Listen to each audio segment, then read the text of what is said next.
Alors je suis tombé sur cet article très intéressant, intéressant à deux niveaux. Donc bon, vous pouvez le consulter. C'est un article de l'université de Berkeley, euh, donc qui est quand même une référence internationale et qui donne 10 astuces, 10 astuces pour améliorer son influence en maîtrisant la communication non verbale. Bien sûr, il faut la maîtriser. Et d'ailleurs, ce sont des choses que j'apporte dans les formations, mais là on parle plus de coaching. Très souvent, imaginez être soi, maîtriser les techniques de communication. On peut être un faux soi ou un vrai soi.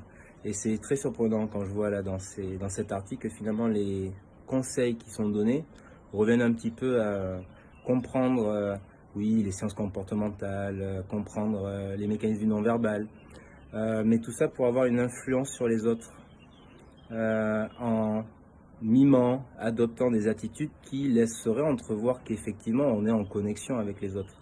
Mais si l'intention derrière est finalement d'amener les personnes, d'user de ces outils de communication, de s'en servir finalement pour mener les gens par le bout du nez, devenir un bon manager, c'est très relatif et en plus c'est très limité. La vraie capacité à mobiliser, à amener les gens reste dans l'authenticité. Et c'est quelque chose qui pour moi est primordial. Très souvent, des personnes que j'accompagne en coaching tombent un petit peu, on va dire, dans le piège de relations dans lesquelles les autres connaissent tous ces outils, mais s'en servent de manière, on va dire, quasi abusive. Et une part des fois d'accompagnement en coaching revient un petit peu à former pour faire comprendre comment on fonctionne et tirer des gens de situations de harcèlement professionnel. Et ça passe très souvent par juste la prise de conscience de ce qui se passe.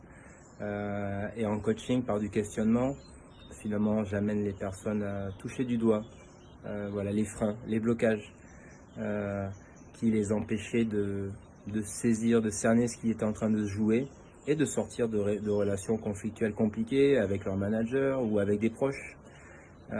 Voilà, donc si vous rencontrez des difficultés relationnelles, c'est peut-être lié à des méthodes maîtrisées par d'autres personnes, consciemment ou inconsciemment, et vous êtes peut-être dans des jeux d'influence. Et ça se décortique. Voilà. Donc pensez à moi, contactez-moi.